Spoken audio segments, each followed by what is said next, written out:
Hello guys, this is your friend and we are back with a new fanfic. Which is what if Naruto's childhood was a carefully planned lie? The dark truth behind his family part 2. And if you enjoy this fanfic then please press the like button and subscribe to my channel for more fanfic like this. And now let's start the fanfic. Naruto and his teammates just stared.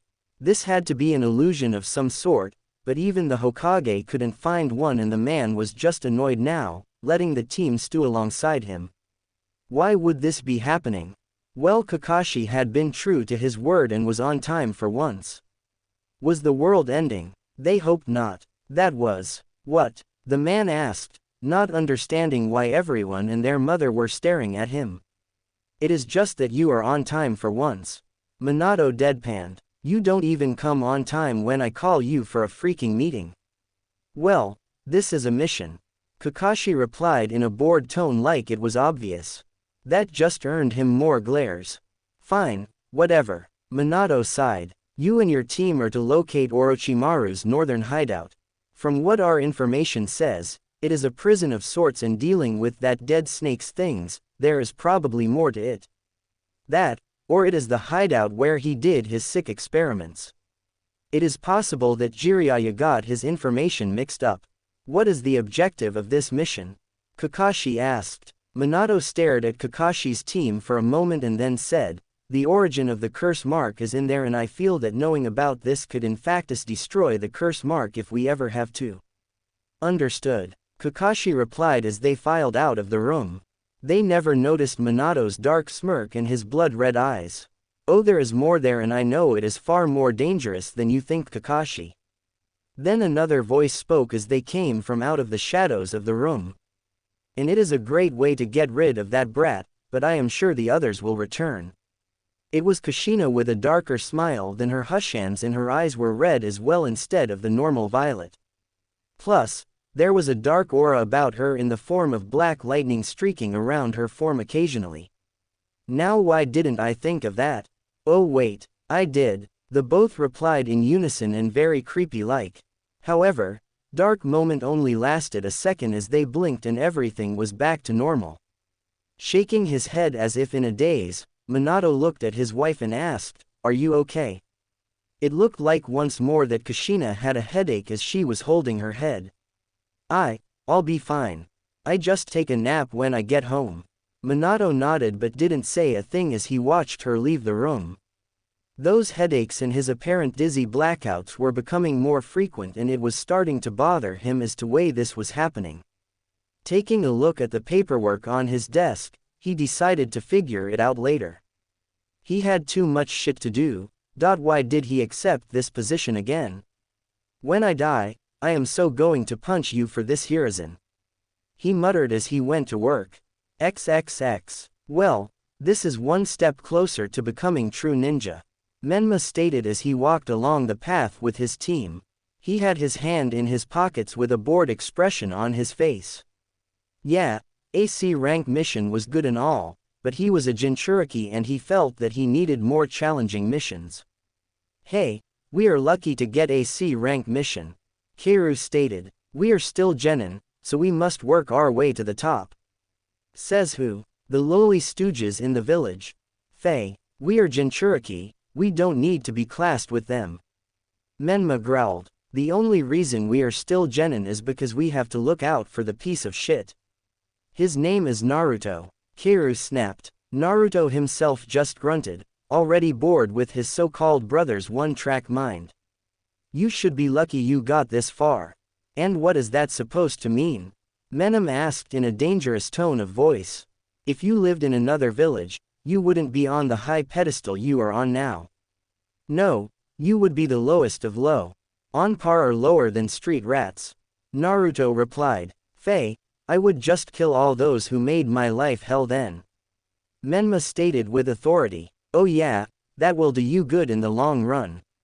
Naruto replied sarcastically. What do you mean? Keiru asked, curious as to what the eldest of the three triplets knew. I heard that the Jinchuriki of the Mist, the holder of the three tails, is now the Mizukage and he basically said to hell with the bloodline users, so now that place is a huge civil war. Kakashi, who had been quiet up until this point, decided to speak up. He is right. You can't have that mentality in the ninja world, Menma. Yeah, well, whatever, at least we don't have to deal with that shit in Konoha. Menma replied with a snort. Wrong again. Naruto replied. Pieces of shit like you don't count. Menma stated. Not what I meant. Deadpanned Naruto. I meant that if you read some of our history, something I did once while bored, you would find out that a man named Danzo, if he had gotten you and Kaoru as babies, you would be nothing but emotionless tools to him. Scary. Whatever happened to him? Kaoru asked. Menma wanted to know as well, but he kept up his uncaring look. The Hokage disbanded him and his group, although the man is still a member of the council. Kakashi supplied before looking at the sun and sighed. Damn, we need to hurry this up.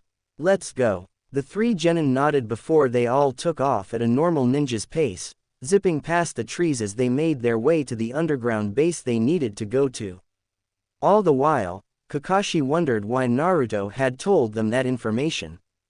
Menma was thinking about what Naruto said and it made his paranoia skyrocket, not that he let it show.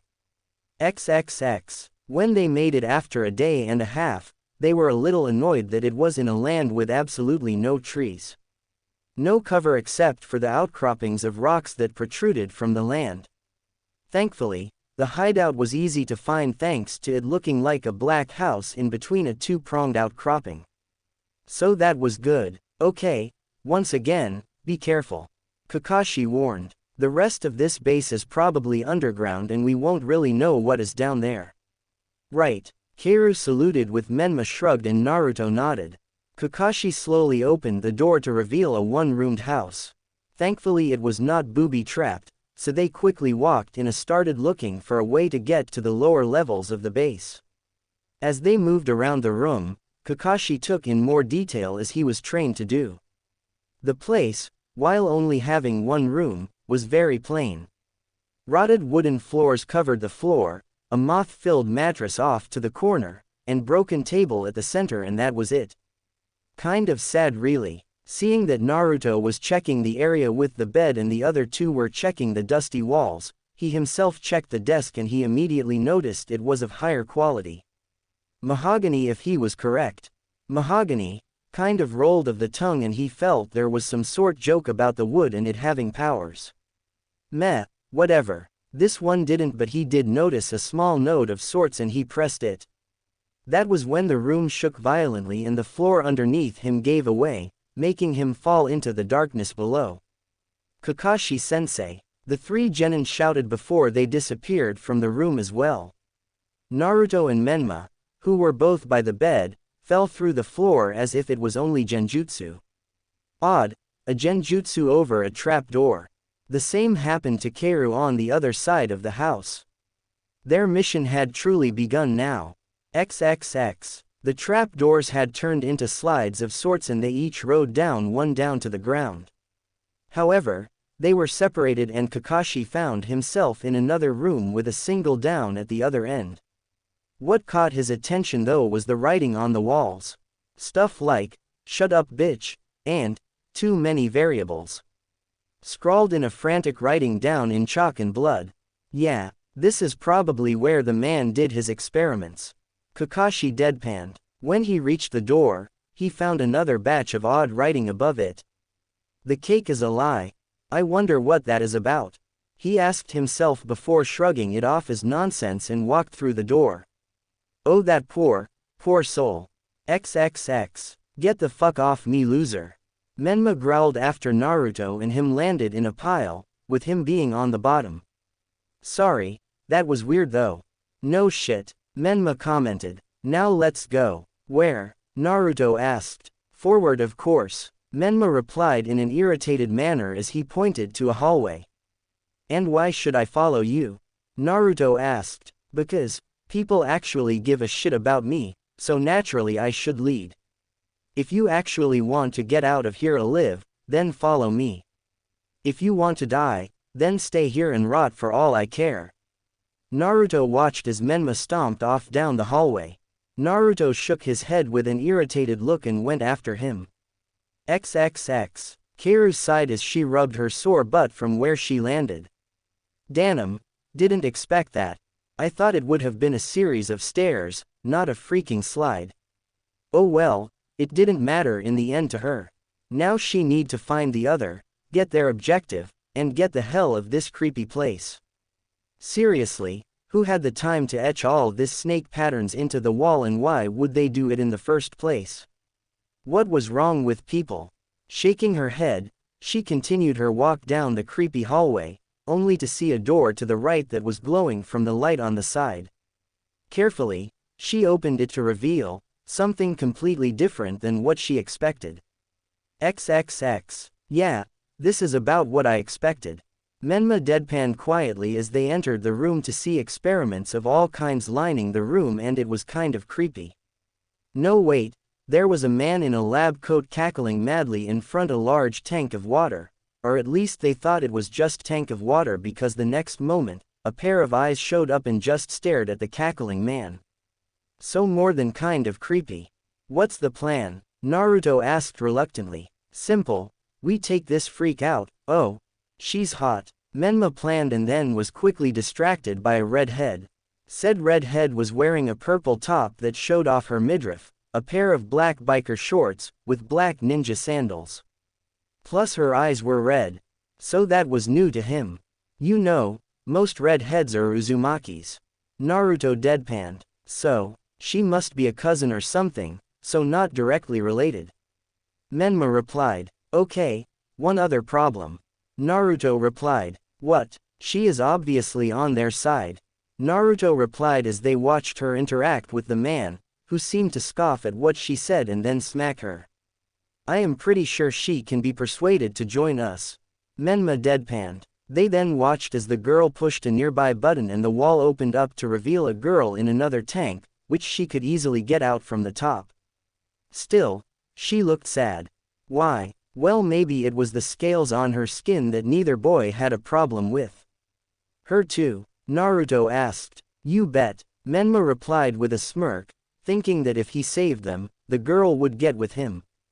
However, he didn't get to make a big entrance to save the girls because the red-headed one suddenly turned around and shouted, Who are you two? Karen, who are you talking to? The man asked. Dr. Amachi, they are our saviors. Karen declared. Truthfully, she was hoping that because after Orochimaru died, this man took over with the experiments and life her. So naturally, she would take a chance at getting out this place and away from that man. However, the good doctor just rolled his eyes. Oh please, you think that everyone that comes here will come to take you away, you silly girl. Someone has to. Karen growled. Ha, you, Isaribi, and Suigetsu are stuck here with me. The man laughed. You're my experiments now. Joy, Isaribi sighed from atop her tank. Okay, this guy is so fucking weird. Menma shouted in annoyance as he walked to the middle of the room. The mood was already ruined for him. Oh sure, don't be in a hurry to kick the guys or anything. Naruto replied as he too walked onto the scene with a bored expression. Now Dr. Amachi looked nervous. Damn that kid, he told me that no ninjas were going to be searching this place. He growled before smiling in a crazed manner. No matter, I am sure the ninja in this place will cover my tracks. He paused and then continued. There are too many of them anyway for my tastes. What makes you think we are going to let you escape this room? Naruto asked. Well, how about this? Dr. Amachi shouted with a crazed look in his eyes as he pulled a level under Suigetsu's tank and flipped it. The next instant, said boy was screaming in his tank as he was literally boiled alive by lightning and that made it start evaporating. You bastard! Menma growled as he instantly channeled the energy of Kyuubi and rushed the man, intent on killing him in the most gruesome way. No, wait, Naruto shouted, having a bad feeling, but like usual, Menma didn't listen to him. Karen panicked when she saw the redhead go all feral and change her master. However, she knew what he was, so she started thinking quickly, just like her master seemed to be doing. She need to get away from this fight as she was not much of one. Yes, She could take care of herself like any normal person, but she was not a great fighter. Thinking quickly, she flipped a switch and released her friend from her own tank, and the two quickly jumped away just as the cubified Menma reached Drive, Amachi, who by this point had turned into his Kaima form, which looked like a humanoid lake monster or a Mirelurk king from Fallout 3. Not expecting this sort of resistance, Menma was easily gut-punched upwards and then kicked into Suigetsu's tank, where he was electrocuted alongside the teen with the ability to turn himself into pure water. This served as the perfect distraction for the man because Naruto, Karen, and Isaribi were checking on Menma and Suigetsu. They never even saw him leave and alert the ninja patrolling the hallways. What were they again? Oh right, Orochimaru named them Sound Ninja. Is he okay? Karen asked the blonde. Naruto frowned as he checked on his brother. Menma was knocked out, but still alive, most likely in thanks to the Kyuubi keeping him alive. After all, if Menma dies, so does it. Yeah, he still has a pulse, so he'll live. However, I am not sure about the other one. Suigetsu had turned into a pile of off-colored slime and was unmoving. Isaribi took one look and started to tear up. Usually when he went into that form, that meant he was extremely tired and the experiments took too much out of him. But even then he would talk back at people. Now he was just silent. Suigetsu, she voiced. The slime leaked out on bubble before collapsing into full-on water. Lifeless. Oh no, Isaribi cried. They had been close and she didn't know how to deal with this. Her best friend was gone. So she latched onto her only friend left alive and bawled her eyes out. Karen held onto her friend and sighed before looked at Naruto, only to see him leaving. Oi, where are you going? Naruto looked back at her disinterestedly and sighed. To continue my mission. Look after that asshole for me. When I get back, we can all go to Konoha if you want to join up. So you are just going to leave us here? Karen screamed. Yep. Naruto deadpanned before he left, leaving Karen to stew with a crying girl in her arms and his unconscious brother. XXX. Kaya couldn't believe her eyes when she entered the room. It looked like a mad scientist's heaven. It was pretty disturbing, but the thing that got her the most was what was in the middle of the room. There was an operating table that looked as cold as the steel it was made from.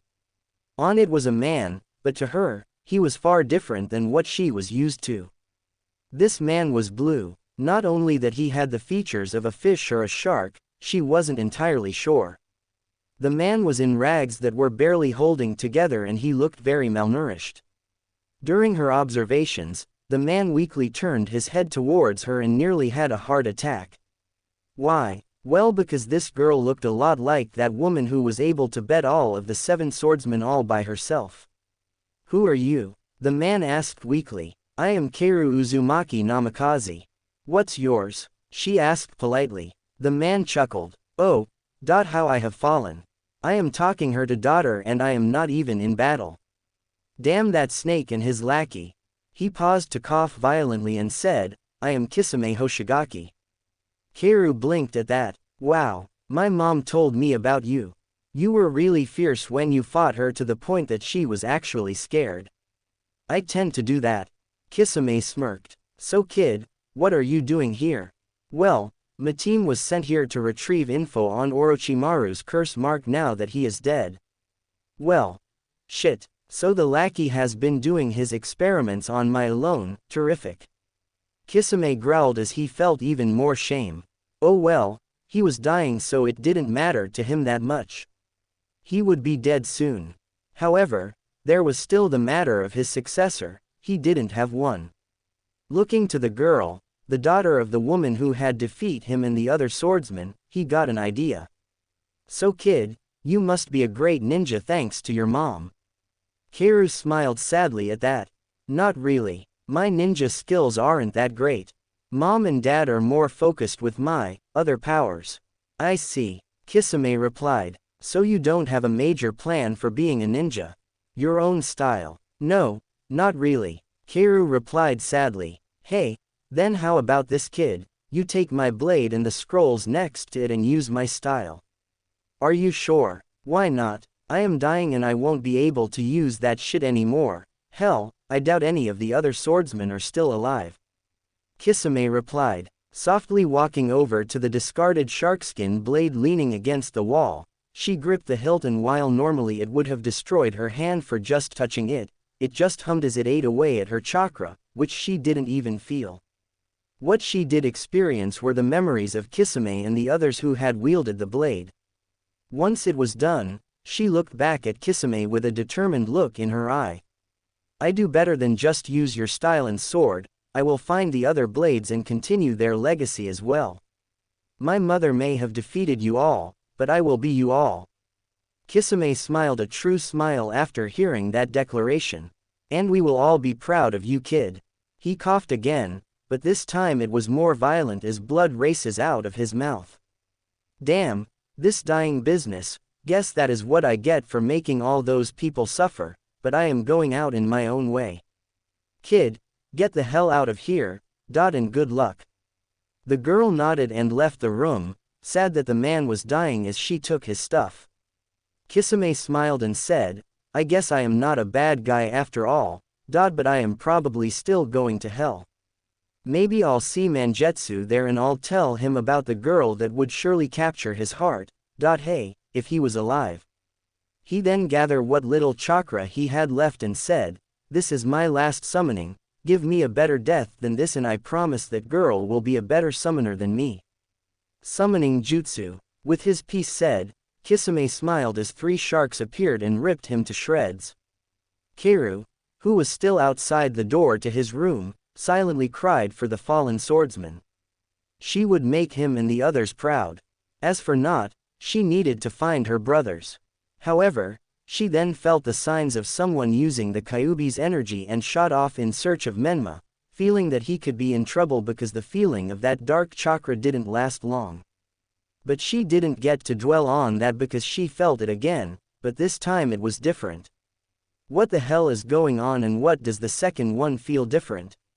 She asked herself as she ran through the hallways. XXX. Naruto cautiously but casually walked down one of the hallways of the underground hideout he was in. He was sure Kakashi would find something in this hideout, him or Keiru, because he was not really finding anything and Menma was out cold. Hey, the almighty Jinchuriki, bested by lightning. Classic. As soon as he turned a corner, he was met with 7 sound ninja in their strange masked attire. The 2 parties just stared at one another before what looked to be the leader of the platoon of sound ninja chuckled and said, well boys, looks like we have a rat for the snakes to eat. He readied his kunai as the others did the same with chuckles. Well, shit, Naruto grumbled, I guess this is a perfect way to test if my dust fist style actually works. He then took a stance with his fists closed and if you looked closely, they seemed to be shining a bit, along with the floor. The 2 closest to him rushed the blonde, going in for the kill. Naruto easily dodged the strikes before he sent out a punch to one of them that began screaming as soon as he was hit. The others paused as they looked at the man. The place where Naruto hit was like a crater.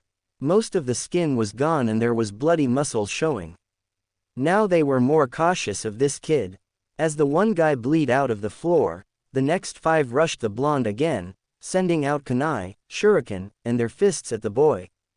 Thankfully, Tsunade had helped him with his taijutsu, so he easily adapted to the fight as he twisted around the strikes and sometimes even punching the bladed weapons away. What shocked the leader the most was that a kid, while being able to defeat his men like it was nothing, was punching the weapons, which blew away to dust. How strong was this kid?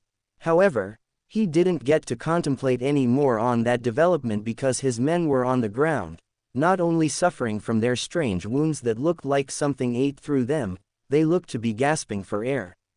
What the hell is going on? Simple, they can't breathe. Naruto replied darkly. The man looked at the young ninja, slowly making his way towards him. It looked like death was following the young ninja as the sound ninja was staring to freak out, especially with Naruto's sharp eyes directed only on him. My dust fist style is actually pretty dangerous. It allows me to coat my fists and feet with minuscule balls of the dust release technique. So when I punch you, I am literally destroying your body with a simple punch or kick as that part is turned into dust. However, you have yet to see the shine on the ground. What shine? The man nervously shouted out. Naruto's smirk grew even darker. Oh, you really did miss it. Well, let me tell you, since you won't be alive much longer. While the dust release can let you turn people and things into dust and then help you manipulate the weight of certain things, it can do so much more. You can't really see it, but dust is there in the air, but only in small amounts. I like to create more the ground and use it like magnet release. Users use sand and other metal. Naruto lifted his fist and the man froze, not from his own actions, but because of the pain he was in. I can see it in your eyes that you have figured it out. Naruto continued. Dust is easily breathed in through the air. It is now inside your body and with it, I can easily kill you. The man looked at Naruto in panic at this. In fact, I will. With that, Naruto clenched his fist and the man screamed out loud and then died as blood raced out of his mouth. In truth, the dust settled in the man's lungs and then spread itself through the bloodstream. Then, it all turned sharp and rushed to the man's heart, cutting up his veins and his heart in a matter of seconds. Quite painful compared to what he did to the others. All his did to them, after punching away their skin, was suffocate them. Naruto looked at all the dead man around him and sighed heavily. This had been his first kill. However, he would have to deal with that shit later because he still had a mission to do. Still, that didn't stop him from throwing up his breakfast. Shaking his head to clear his thoughts, he walked away. Soon he found himself in front of a large steel door. It looked like it was meant to keep something in. Raising an eye, Naruto decided to open it and see what was inside. He was met with a dark room and someone cowering in the corner. Hey, you okay in there? Naruto asked. Yes, now close the door and leave me alone. I am a danger to everyone. The man shouted. Why? When Kimamaru was alive, he said I was the source to something called the curse mark. The man shouted again, but my body is much worse than that. I am a monster, I want to kill everyone. Okay, so the good news, he found the source of the curse mark. The bad news, the guy was nuts from being in a dark room for a long time. Terrific. Listen, I have friends back home that can help you. No, I am a monster. The man screamed as his voice changed and he stepped into the light. His body was changing right before Naruto's eyes. One whole half of his body was turning gray and adding weird additions to it. Before Naruto could take a closer look, the man with orange hair rushed him, forcing the blonde the duck and reluctantly punch the man. However, that is where the problem started. As soon as Naruto threw his punch and it connected, nothing happened and Naruto had to dodge again. What the? Thought the dust fist style was combat ready. He frantically thought as he dodged the punches sent out by the man.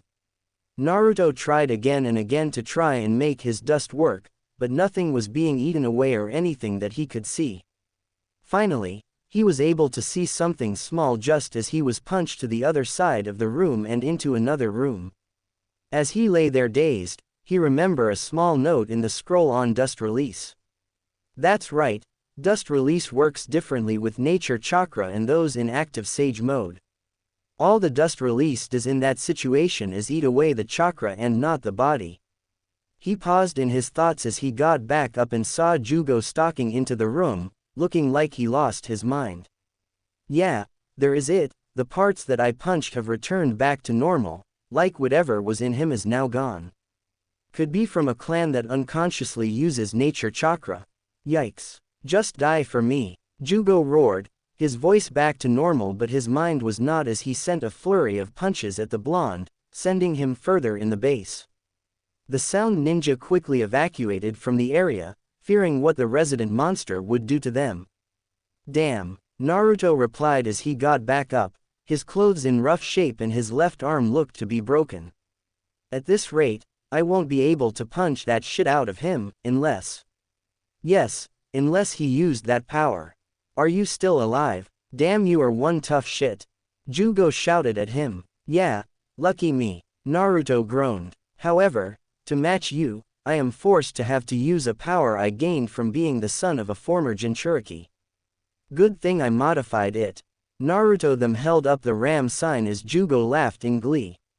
Suddenly, seals appeared under his shirt, making it look see-through for a moment, and then he erupted with power. Ranmyaku Zenshin. Jugo watched, and Naruto seemed to hunch over as a dark red aura exploded around him. Naruto's eyes turned red with an animalistic quality about them, and he gained the same whisker marks on his cheeks that his siblings had, but they were far fiercer. Finally, the aura itself felt dark with emotions such as hatred and anger, but mostly anger. Plus, there were dark lightning-like strikes running along his frame every now and then. You call yourself a monster? Then fine. Let's fight as monsters. Naruto roared as his muscles bulged and the two rushed each other, Naruto's broke arm having been healed when the Chaos Drive had been activated. It was no contest because Jugo never stood a chance. Because Naruto HTI him with a full dust punch that made him feel far weaker than before. Then another and another. Jugo, in his correct crazed state, stood no chance against an anger-filled Naruto. Punch after punch came to his person as his body tried to refuel itself with the nature chakra, but it was useless. It hurt too much to fight after long, and he was too weak to even get back to his feet. However, that didn't stop Naruto in his blind rage. While the Chaos Drive was useful, Naruto barely had control, and he let his anger take control. This form was capable of rational thought, but it tended to make him act like a berserker, and he often went too far in training with it. Naruto roared as he uppercut Jugo into the air and then went through a few hand seals. This will end it. Dust style. Detachment of the primitive world technique. He screamed as he created a full-body sphere in midair to catch Jugo in. Ah! Jugo screamed in agony as all the nature chakra in his body was completely and forcefully destroyed. For him, this technique also temporarily stopped his body from absorbing more nature chakra for a good long time. Naruto slowed walked to Jugo's down form, and the two stared at each other before Naruto sighed as he forced the chakra of the Chaos Drive back deep inside his body. He hated being reminded that he was her son, and unfortunately, he couldn't get rid of this dark chakra as it was part of his system and it just refilled itself. Jugo stared at the blonde in fear and in amazement. He had stopped the flow for the time being. The blonde and all but defeated him, and he had a chance to kill him but didn't. Maybe he should take Naruto's offer. Now, will you join me to the leaf? It Jugo a minute to answer, but he did with a weak yes. Naruto, a voice asked in a bit of shock. Naruto looked back in a bit of panic to see Kaoru behind him, looking at him with wide eyes. Oh, fuck. Naruto, a female voice asked. Oh fuck. Naruto groaned as he turned to see his sister, Kaoru, standing there with her eyes wide and her mouth open. How much did you see? I saw that you had a weird but familiar aura around you when using dust release of all things. Kaoru freaked out. Naruto couldn't help but smirk a little at the last part, seeing how it was unbelievable unless you knew how he got it. Then that smirk disappeared with a look of anger. You will tell no one, he ordered. But Naruto, this is great. Kaoru argued. We have the same power, we are similar. We are nothing alike. Naruto raged, losing his cool and scaring his sister a bit. She had never actually seen him this angry. Then how did you get the Kyuubi's energy? Kaoru asked. There is a reason Kushina had a 10-month pregnancy, Kakashi said suddenly as he appeared on the scene, looking very ragged. His clothes were torn and his hair was matted down. What happened to you? Kaoru asked, worried for their teacher while Naruto raised an eyebrow. The cake is a lie. Kakashi screamed out to the ceiling uncharacteristically before calming down after he noticed he was freaking them out. Let's just say that this place is one dangerous experiment less and I got a trophy from it. He held up said trophy, which was a red round eyeball looking thing. You won't be hurting anyone else again, you bitch. Anyway, Kaoru said, really freaked out by her sensei and wishing to change the subject sooner than later by turning back to Naruto. Why are you so afraid to let others know about your power? It was at this point in time that Jugo finally decided to speak up. During our fight, he described it as two monsters fighting since I was constantly referring to myself as a monster. The red energy was powerful. At this, Kakashi snapped his attention back onto Naruto at finding out another piece of the puzzle, and it seemed that Kaoru had found out about it first. Red energy. Yeah, he had the Kyuubi's energy swirling around him. Kaoru shouted, making Kakashi stare at Naruto. The Jonin, having known about the possibility that Naruto had the Kyuubi's energy in him from Kushina, but he honestly didn't think the blonde would have to use it. The blonde was growing increasingly angrier by the minute as his plans were unraveling at the seams. His carefully laid out plans all for naught by a single action on his own part. How could he have lost so much control? Pinching the bridge of his nose, he tried to calm himself down. Maybe he could run enough damage control that would allow him to keep this all a secret. Then again, Kaoru was never good at keeping a damn secret, so maybe he should just kill her. No, Kakashi was nearby and would stop the attempt before he even got close. He would just have to put his faith into his sister of all people. Fine, you want to know? Then you better keep this a secret like Kakashi has been doing. Naruto replied, getting wide eyes from the girl as she quickly snuck a glance at the scarecrow-like ninja, who just waved at her before she turned her attention back to her elder brother and nodded. If that is what it requires and I get on your good side, then so be it. Kaoru replied. Naruto sighed a bit shakily and nodded to himself. That was my chaos drive. Apparently, I got it from being born from a Jinchuriki. I do not have the normal access that you and Menma have, but it is aligned to my chakra network and refills itself when it is depleted. It is my last resort. He paused for a minute to let Kaoru and Kakashi take that in. Then there is the dust release. Now that made Kakashi nearly drop his precious trophy. How in the world did Naruto get that? I got it from Onoki when Minato took me to Iowa with him. Naruto replied, not willing to give them any more information on that front. I have taken it further in my own style along with my energy release jutsus. But why hold these things back? Kaoru asked. Surely mom and dad will like that. Naruto glared at her and then said, don't tell me you have been blind to what has been going on that past few years. Minato and Kushina care nothing for me, but when I do reveal what I can do, I see where I stand with them. Will they accept or reject me? That is what I plan to find out at the Chunin exams. Kaoru sighed as she leaned next to the wall, her large bundled sword hitting it. Yeah, I have noticed and I have tried to ignore it and figure it out for myself. What will you do if they reject you? She asked, fearing the answer. I will leave, simple as that. I will not stay in a place that doesn't want me. Naruto replied seriously, but I will show them that they were wrong. I will show Minato, Kushina, Jiraiya, Menma, and all their stupid supporters that they were wrong. I am not some talentless piece of shit. I belong here. I deserve to have a family that actually wants me. Both Kakashi and Kaoru stared at Naruto for a little bit before they both had smiles growing on their face.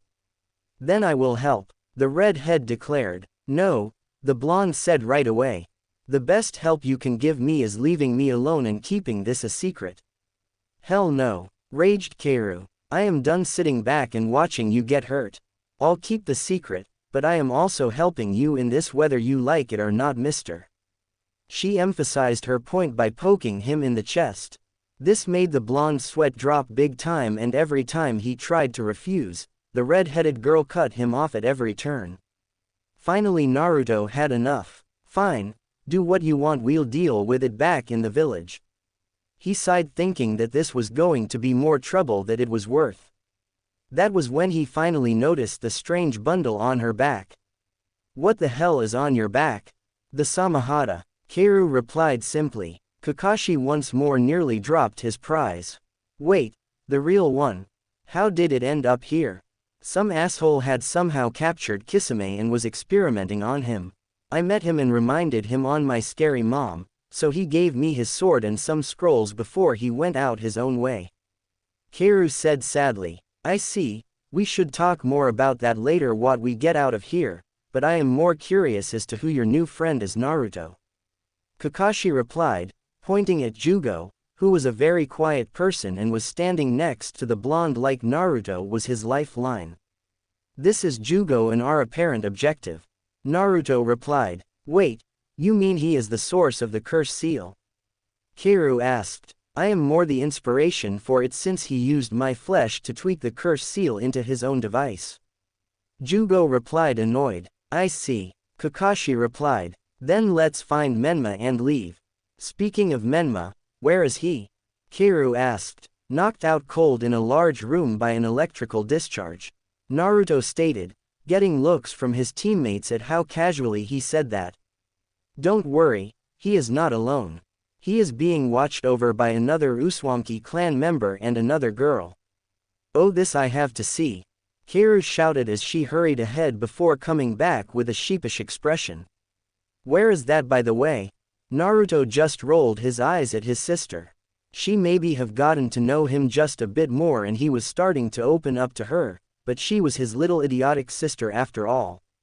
This way, he said as he led his sister and an amused Kakashi and Jugo. Oh, and Naruto, you owe me. Kaoru replied with a devious smirk.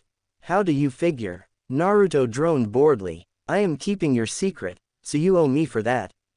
As for what I will ask for, let's just get home first. Joy. Naruto droned before both siblings heard Kakashi mumbling about his precious as he rubbed the eye-like device. Is he going to be alright? Jugo asked. The siblings just shrugged, not helping Jugo's nerves. XXX. What hit me? Menma asked, and before the redhead known as Karen could answer him, Naruto chose to answer as he entered the room. A couple tons of water filled with electricity. Naruto replied. I did tell you not to rush in like that. Yeah, Menma growled, hating to admit that the blonde was right. So what the hell happened? We finished the mission while this nice redhead watched over you. What was your name again? The blonde asked. I am Karen, but I also had to look out for my little sister Isaribi because her love interest died in front of her. Karen replied, gesturing towards the fish-like girl, who was staring at a puddle of water. Great, I royally fucked that shit up. Menma groaned. So, did you guys find what we were looking for? Yep, Naruto did. Kaoru chirped happily as she gestured over to Jugo, whose intimidating stature was pissing off Menma. Menma stared at Naruto for a moment before laughing. You gotta be shitting me. Naruto got the source of the curse seal in this giant. He nearly had to have died. I did, Naruto replied, cradling his old injury, which was his old broken arm. However, he could not explain how it could have healed so quickly, so he had to fake it. Indeed, Jugo's booming voice spoke, scaring Karen and Isaribi who knew of him. I nearly killed him, but he managed to survive my rage and talk some sense into me, helping me revert to my normal self. Not knowing that what Jugo said was a lie, Menma accepted it for what it was and snorted. Should have just finished the job and killed the runt. Why? Jugo asked, curious to know how bad Naruto really had it after hearing about Naruto's plan, which he hoped to help in. Menma stared at the man like he had gone insane but then remembered they were in foreign territory. Let me fill you in, big man. No one in our circle of friends and family actually gives a shit about him and you would do well to do the same. Jugo stayed silent for a moment before he grabbed Menma's neck with a quickness he was not used to. We see differently. Then you on this piece of shit's side too? Menma got out angrily as he struggled to breath. Yes, Jugo replied monotonously as he dropped Menma on his. All right then, we should get going before another fight breaks out. Kakashi intervened quickly. Would you two ladies like to join us back in Konoha or go your own way? Karen and Isaribi looked at each other for a moment. A silent conversation going on between them before nodding. I think it would better for us if we joined you. Karen replied. Kakashi nodded. Then we should go. XXX. Menma listened on as his sister gave her report after Naruto gave his and Kakashi before him. This mission had shown him that even Naruto was better than him if his blindly charging in was any indication. Kakashi had his lightning blade and other jutsu thanks to his implanted Sharingan. Naruto had those strange energy balls that didn't even do much against Jugo, but still managed to survive, and then there was Keiru. Sure, she had her side of the Kyuubi's chakra and now the Samahata. So, what I want to do is be Konoha's blade master by finding and mastering the 7 swords of Kiri's 7 swordmasters, along with any other blades I might find. Keiru finished, ripping Menma's attention away from himself and onto her. Minato smiled happily at his daughter. To him, she was the most promising of his 3 children. Naruto he just didn't care for, and Menma fought like a berserker. While good in some situations, one could not rely on that all the time. Now Keiru was taking her ninja career seriously by being one with all kinds of swords and maybe surpassing her mother. This is good then, Minato replied with a smile as he took out 2 scrolls. Here, my Anbu teams retrieved these for me, but I think you would find them more useful. They are the Rajan blade and Zabuza's blade. Wow, thanks, Keiru exclaimed happily as she took the scrolls. Yeah, now she had 2 more blades. And what did he have? Nothings. And he constantly ragged on Naruto. The blonde had more than him. All he really had was his berserker style he made when he combined a lot of what his parents taught him. He needed to find something to do. So, this young man is the source of the curse mark, Minato said, once more pulling Menma from his thoughts. Naruto, you will take him to Tsunade to see if she can help, since you were the one to supposedly calm him down. Naruto nodded, but he could see that his father still did not believe in him. Very well. Now, I need to know more about you too, Minato's voice replied as he was talking about Karen and Isaribi. By then Naruto and Jugo had already left. XXX. So let me get this straight, you come from a clan that has unstable genetics and that causes it to draw in nature chakra? Tsunade asked, disbelieving. Yes, Jugo replied. I had hoped Orochimaru could have helped me, but he only helped himself. He said that I had inadvertently found a way for to revive himself if he should die. Suon's eyes widened at this point and wrote a letter and then shouted for Shizune to deliver it to Minato and quick. He would want to know that tidbit of info. Even if Orochimaru was alive, he could still be revived somehow. Alright, you have my full attention, but Naruto, I think Kakashi needs to speak to you and your team at your usual training ground. He sent a clone ahead of you to inform me about it and then to tell you when we were done. Naruto nodded and left. XXX. The blonde found his team already waiting for him. Menma looked at him with an annoyed expression like usual and Keiru just looked relieved. Kakashi didn't even seem to notice him as he was reading his little orange book under a tree while rubbing the eye.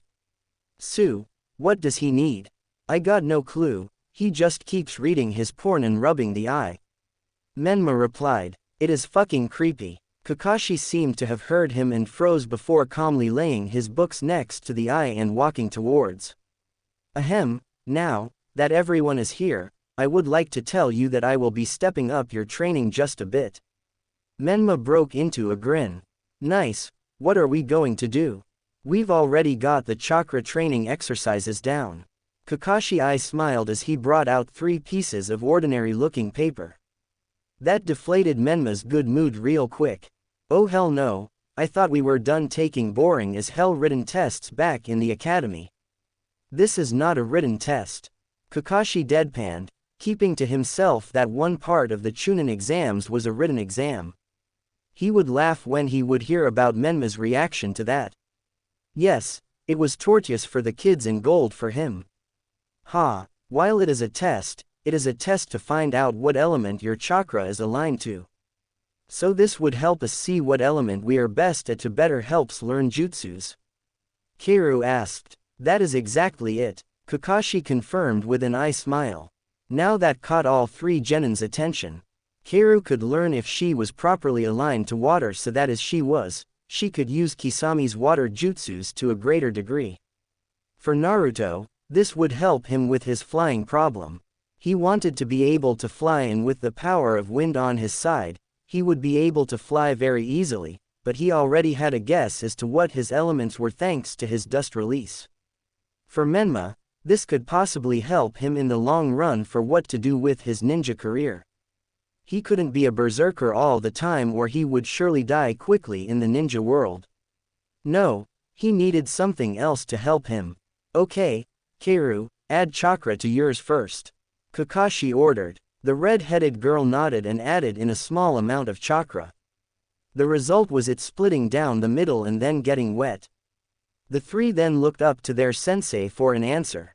Kakashi sighed. Damn, I am not great with either water or wind, he said, but I know the general exercises for both, and if you want, you can go and ask Asuma for wind jutsu suggestions. Now Keiru, you have a rare opportunity. While I know you are dead set on learning water jutsu from that scroll, you can combine both elements when you have mastered them and make ice. Awesome, Keiru nearly shouted. Kakashi just smiled as he gave her a scroll on the first part of learning to master water.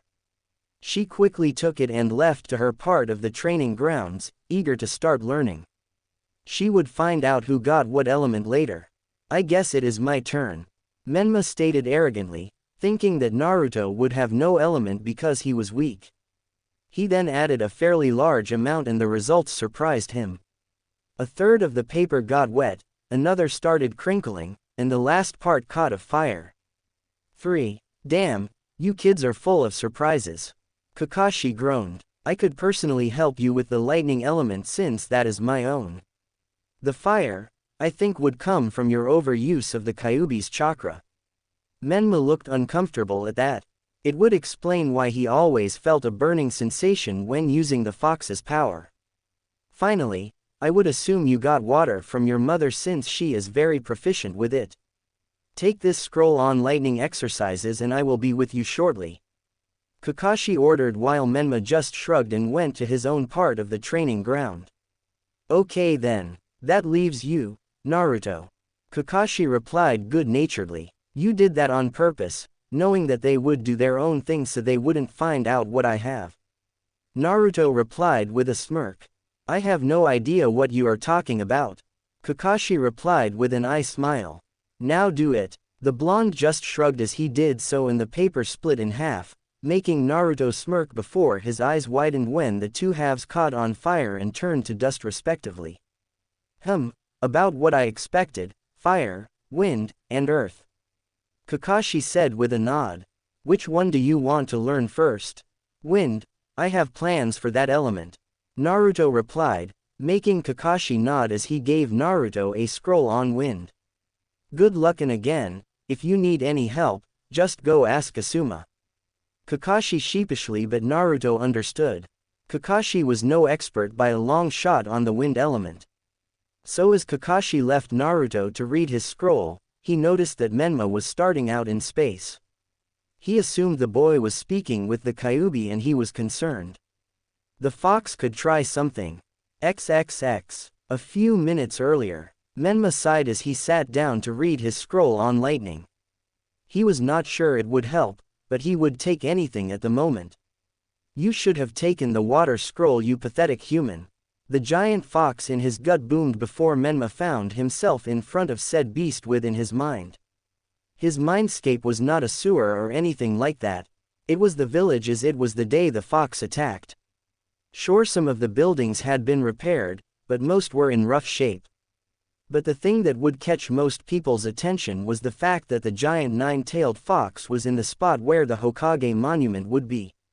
Why? Menma asked as he stood upon one of the only intact buildings to stare at the fox at equal level. The Hokage Tower. Because I wish to help you grow stronger. As you are now, you are a pathetic little human not worthy of being crushed under my paw. I will not have a weak vessel like you. The fox stared at Menma in contempt for a moment and then said, for you to grow stronger, fire will not help as it comes from my chakra and it is burning your body every time you use it. It was not meant for you and you are not yet ready for more.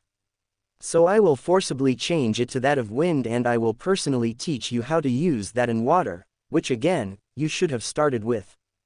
Menma was a little taken aback with the Kyuubi's offer to help, but whatever worked. If this meant he would cement himself within the family and not be a burden to them like Naruto was, then fine. Alright, but why wind and water? The fox stared at the boy like he was an idiot.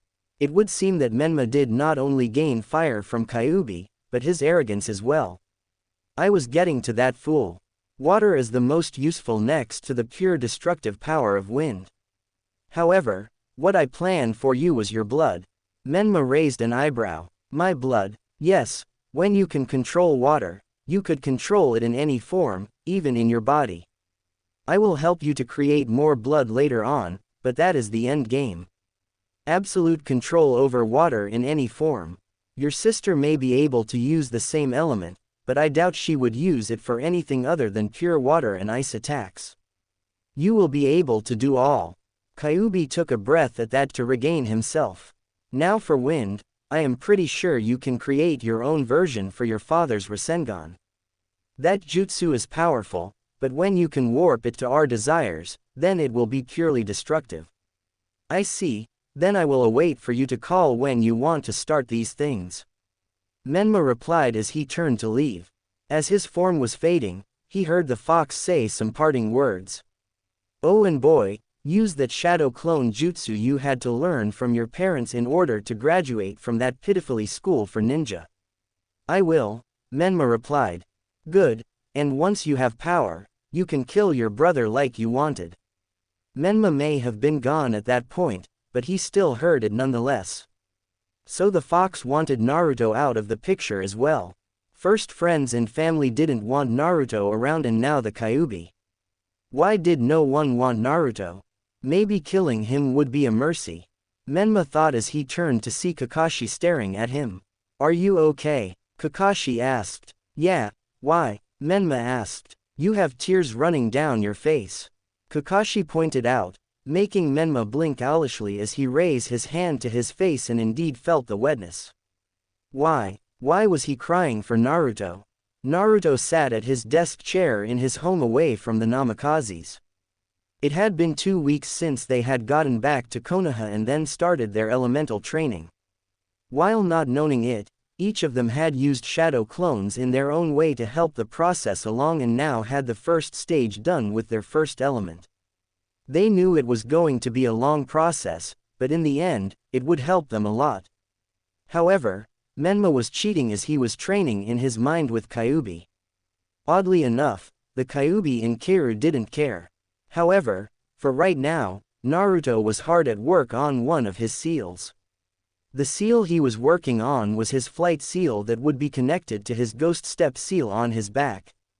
This jetstream seal, as he now called it, would tap into his chakra reserves and guide his wind chakra all around him that would allow float in midair. After that, flying would be easy. He would be like that Peter Pan kid he read about. There, that should do it, Naruto said as he finished the seal, then applied it onto his dummy mannequin, drawing it right in the final space of his tri-seal. Intangibility, jumping, and flight. Perfect, just perfect, he said to himself as he admired his work. His eyes then wandered to his other tri-seal on the mannequin's hands. The ones that contained the power of the Sharingan. He didn't even have to use them in his last mission. No, scratch that, he didn't get to use them because of him forgetting to apply the seals on his own hands. He needed to bring them on every mission, or else. Still, as his eyes lingered on the seals, he noticed that they were finished as well. What was in the seals? Well, after spending some time in the hospital, he found some Nara and Yamanaka blood. He knew those clans specialized in yin and yang based chakra techniques. Mind and shadow, he hadn't tested them yet, but he was sure they would work properly. They just had to. Knock, knock. Naruto switched his attention to the seal-based monitors on his wall and saw that Keiru was outside his room door in the Namikaze home.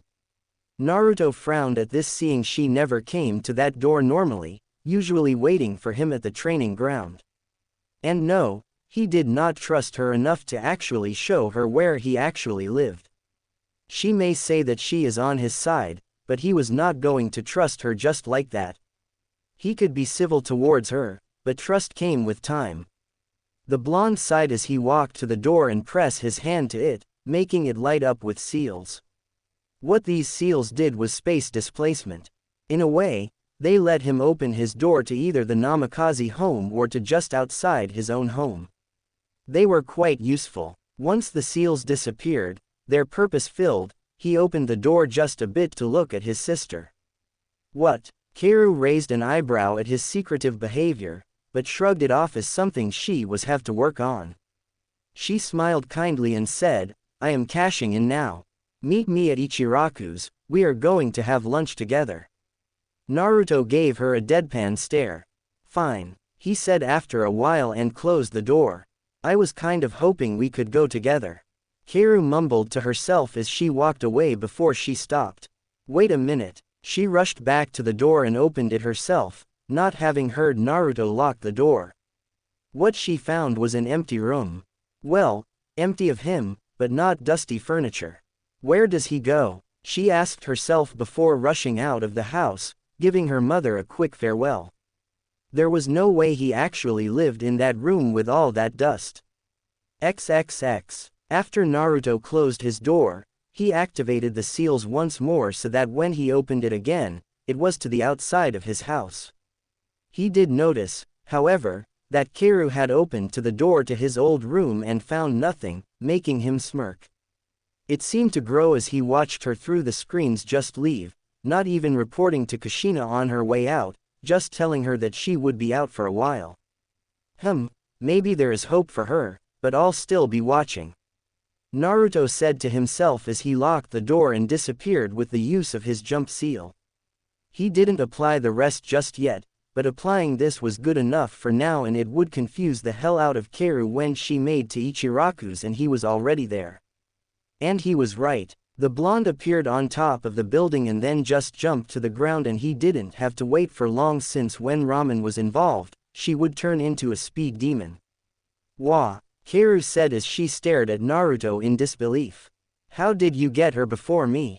Magic. Naruto replied as with a smirk before it fell as they walked in through the flaps. I will find out later. Kaoru replied before she stopped him. Will it kill you to actually smile? Yes. Naruto replied quickly. I doubt that. Kaoru drawled before she started touching his face, forcing him to smile. After a few minutes of this, Naruto just decided to go with it as he forced a smile that looked a little dark. Yikes, that is pretty dark. Kaoru replied a little unnerved. My thoughts are pretty dark as well. Naruto deadpanned, making Kaoru back off and sit down at the counter, the blonde following shortly after. They ordered their meals from the friendly ramen chef and waited. Kaoru looked down at the counter sadly as she tried to think of something to say to him. Finally, she decided to just speak from the heart. Naruto, I am sorry. Naruto replied, his eyes widening in question as to why the girl was apologizing. I haven't been a good sister. Kaoru replied sadly. I saw the treatment you were getting and well, I ignored it until recently. There is no reason for you to trust me so quickly. And I won't. Naruto stated simply. Kaoru nodded before continuing. Right. I was a brat and ignored it, secretly hoping it would get better but it hasn't, if anything, it has gotten worse. After Jiraiya told mom and dad about the prophecy and to just ignore you, it worked me up that I need to be there for you. I see. Naruto said and got a look from the girl at his lack of reaction to the news of Jiraiya. You already knew about that incident, don't you? Kaoru asked with narrowed eyes. Why do you think I sometimes refer to myself as nothing? Naruto asked, getting a hurt look from the girl.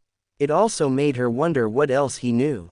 I really don't know how to make it up to you, I really don't.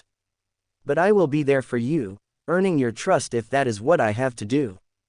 Kaoru replied, determination set in her eyes. Admirable, but I won't make as easy. Naruto replied, I know, I should have started this earlier. Kaoru replied with a few tears. I love you big bro, and I want to prove it. Naruto nodded but didn't get a change to answer as their food finally came. Naruto and Keiru thanked the ramen chef and his daughter Ayame, who had been listening, and dug into their food, with no finesse at all.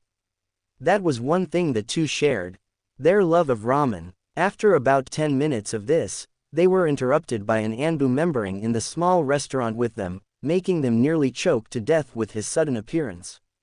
It almost made the Anbu smirk under his mask and laugh.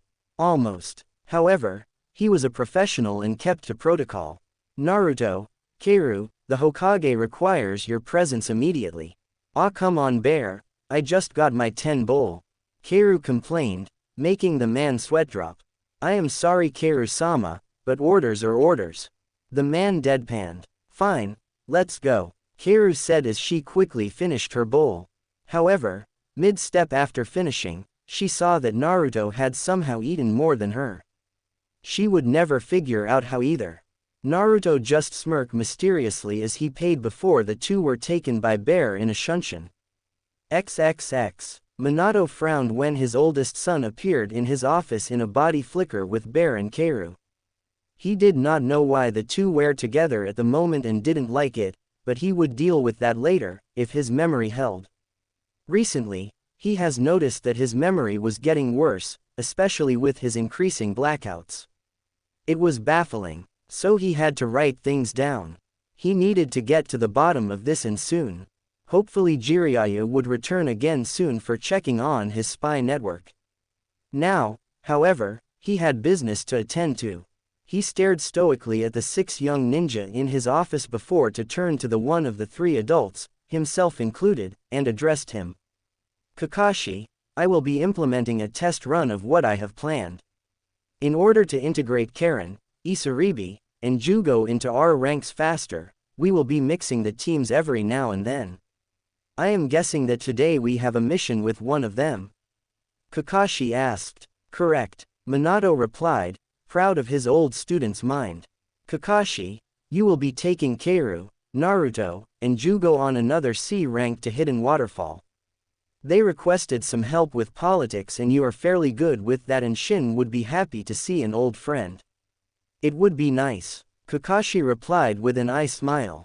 Now I do have another mission, Bear, you will take Menma, Isaribi, and Karen to the edge of the Land of Water.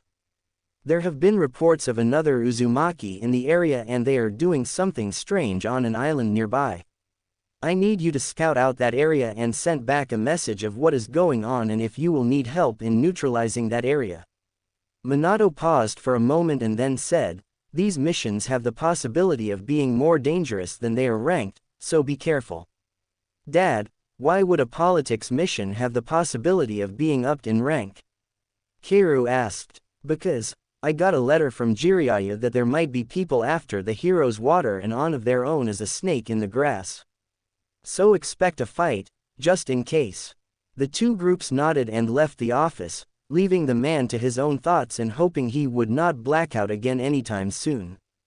XXX. Near the gate, Menma was showing off for his female teammates. It was working on Karen with her split personalities, but not on Isaribi, who was still grieving over Suigetsu. Keiru looked on with disgusted and promptly ignored him as she stood next to Jugo and Kakashi. She was very curious how Jugo and how he had pushed her blonde brother to the point had used the Kyuubi's energy. So far the only thing she really knew about the guy was that he was a very quiet person and liked to keep to himself. She would get it out of him eventually. Where is Naruto? Jugo asked after minutes of listening to Menma boast about himself. I am right here, Naruto said as he walked out from behind a tree. Kakashi raised an eyebrow at this while Menma glared at him, wondering how long he had been there and if he used that disappearing technique again to appear there. He needed that technique if it was real. In truth, Naruto used his ghost step that he had finished applied on his back thanks to clones. That and his other tri-seal that were hidden by a pair of metal plate white gloves. He felt that with the threat of combat in this mission, that it would be a perfect opportunity to test drive his seals. So far so good with the complete version of his ghost step. Good, now that you are here, we can leave, Kakashi said, getting a raised eyebrow from Naruto.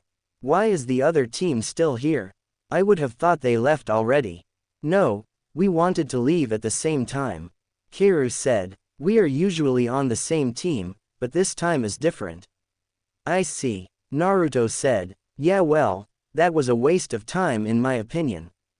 Menma growled, without me on the team, it lost some quality. Oh well, at least it has Yukiru. He then glared at Naruto and Jugo, only to be completely ignored. He just growled and said, let's go. His team nodded and left with Bear shaking his masked head. He hadn't been ordered to take off his mask yet, but that was fine with him. He was just a temporary stand-in team leader. He was sure that Minato would find someone else to lead the team of Jugo, Karen, and Isaribi, with the occasional switcheroo. However, he did have a gut feeling that he would be seeing these kids a lot more from now on. Kakashi shook his head at Menma. He had thought Menma was getting better, but that was not the case. Figures. Alright then, I guess we should go too. Sweet. Kiru shouted as she and the others darted out of the gates in a different direction than Menma's temporary team went in.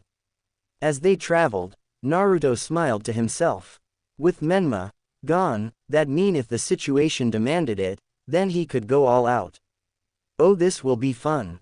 XXX. A few days later, we find our little group of Naruto, Kiru, Jugo, and Kakashi, standing in front of a giant waterfall. It was a beautiful scene with all the plants growing all over and the sky clear of any cloud. Beautiful, Kiru said in a bit of awe. Indeed, Jugo replied, feeling peaceful at the moment. So, where is the actual village? Naruto asked, looking around. That is the problem, Kakashi stated, getting their attention on him. As foreigners, allies or not, we are not allowed to know of the entrance to Hidden Waterfall. However, it seems our escorts are here. The group turned to see three people standing on the water. The first one that caught their attention was the man in the middle. A kind-looking middle-aged man with short brown hair, with the edges graying on him along with a trimmed beard on his chin. He wore a sleeveless gray shirt with fishnet underneath, gray shinobi pants, and black shinobi sandals. From his hands to his elbows, he was covered in medical tape, signifying that he liked that look, or he trained very often and to the point of injury. Next was a boy who looked to be a few years older than him and he looked kind of flighty. Like he was expecting an attack at any moment. The boy had ink black eyes and long, dark brown hair. He also wore a forehead protector symbolizing his shinobi status. He wore gray pants, a green shirt, and ninja sandals. Finally was a man who looked to be just as old as the first man. This man wore what seemed to be the normal attire for a waterfall ninja. A gray-collared ninja shirt, gray ninja pants, and black shinobi sandals. He also wore a tan bandana around his black spiky hair. What was striking about this man is that he looked very dangerous and had a look of greedy in his eyes. The kind-looking man smiled brightly when he saw Kakashi and said, I still have no idea if the years have been kind to you. And you never will, but you have aged gracefully. Kakashi replied with an eye smile. So they really did send a genin team, huh? Well, who would have thought that the laziest ninja around actually got a team? The dangerous-looking man replied with a smirk. Now, Suian, they are our guests and Kakashi is helping me with the potential alliance with Rain. The kind man replied. Whatever Shin, Suian said with crossed arms. I still think that having Konoha on our side is enough. What do you think, Shibuki? Shin asked the younger boy. Well, I guess having a lot of allies could be good. The boy replied nervously. See, Shin replied to his friend with a happy look and the guy just snorted. Anyway, we will have blindfold you all and Kakashi, you can just put that headband over that other eye if you will. Wow, they really are secretive about their entrance. Kiru said as she was blindfolded. What, you thought Kakashi-sensei was lying? Naruto asked as they were led through a wet cave. Yes, was her sheepish reply. That hurts. Kakashi whined. XXX. Whoa, The three genin said in awe as they stared at the massive tree in the middle of the village as they emerged from a lake and took off their blindfolds. Beautiful, isn't it? Shin asked as he smiled up at the tree. Indeed, Jugo said, feeling more at peace as he stared at it. It brought a smile to his face. He didn't understand why, but right now, it didn't even matter. So, shall we make our leave? Shin asked Kakashi. Might as well. I would like to get this over with as soon as possible. Kakashi replied apathetically. I hear ya. Shinobi politics can be a real tricky business. Shin replied with a tired sigh, showing his age more. Shibuki, I would like you to give these genin a tour around the village while we work. If you can take them to Fu, she needs to open up more. Yes, father. Shibuki replied with a smile. Fu was a good friend and for some reason, he felt more at ease when he was around her than normal villagers. However, while she felt the same, she was still a little cold to him sometimes. XXX. After a relatively short tour around the village, in which Jugo felt that he was tired and decided to take a nap by the rather large tree in the village, the group of Shibuki, Naruto, and Keiru came upon a modest-looking hut. This is Fu's home. She likes to live on the outskirts of the village, Shibuki said as he knocked on her door. It opened a small ways to reveal the head of a green-haired girl with orange eyes. What? Hey, Fu, Shibuki said with a smile. Father is in talks and I thought I would come and see how you were doing. Plus, father said to bring some genin with Konoha along. Your father is a nice man, but I know he wants me to open up more. Fu replied, a bit tired. Come on, I know you like to be alone, but you need more friends. Shibuki urged. In a village full of people that ignore my presence as best they can, that is a bit hard. Fu deadpanned. And you are one to talk. I am one of your only friends. She smirked as his deadpan stare before looking at the two genin behind him. Fine, come on in. Shibuki smiled as he led the duo inside. So who are they? Fu asked after they sat down on the floor. Fu didn't have much in her home. A bed, a small kitchen, and other appliances one needs to live on their own, but not much else. These are. Shibuki stopped mid-sentence and smacked his head. Wow, I gave them a tour without even asking their names. Blockhead, Fu replied with a smirk, earning an annoyed look from her male friend. No worries, I'll just introduce myself. Keiru shouted in a bubbly manner. I am Keiru Namikaze. Wait, Namikaze, you are Minato's daughter. Shibuki freaked. Yes, why? The girl asked, confused. I regret not being a better host. Shibuki replied nervously at having the most powerful man's, which he knew of, daughter right in front of him. No big deal, Keiru said, waving him off. To her, it wasn't at all. Other nobles. Now that is another story altogether. Fu studied her for a moment with caution, but deemed her not a threat, for the moment. And this is my brother, Naruto. I could have introduced myself, you know. Naruto deadpanned, but not all that angry. So, Keiru replied simply, I don't mind introducing you. If anything, you needed me to. Since Shibuki here said that Fu needs more friends, I say that you need some more too, and what better way than me introducing you to a new friend. That just made Naruto sigh. Fu smirked in amusement, liking this girl somewhat. She was a bit like Shibuki. Why would he need more friends? She asked. Because he is lonely. He gets the same treatment that Jinchuriki get but from our family when me and my other brother are Jinchurikis. Keiru stated, revealing some info about herself before she froze, not sure how they would take that. Wait, what? Shibuki asked with wide eyes, and Fu looked a bit hopeful at seeing another Jinchuriki. XXX. At that moment, Jugo woke up to someone talking near him.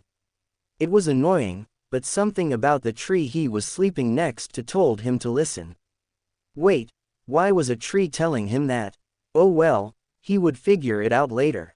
He crept around a corner until he saw that Suian character talking to a woman from Rain. He didn't get a good look at her though because of the fact he almost panicked at being seen and hid. So they sent a genin team with Kakashi. The woman asked. Yes, but I am sure you guys can pull this off. Just take the hero water, kill him and then take some more so we can sell it. Suian replied. This had better work, or will kill you myself. The woman threatened. Oh, it will, my dear, and then we can take over this stupid little village. Suian replied before them both laughed. In 1 hour, the plan will move. Jugo frowned at this. He needed to warn someone, but he doubted that Shin and the others would listen to him. No, he had to find his teammates and fast.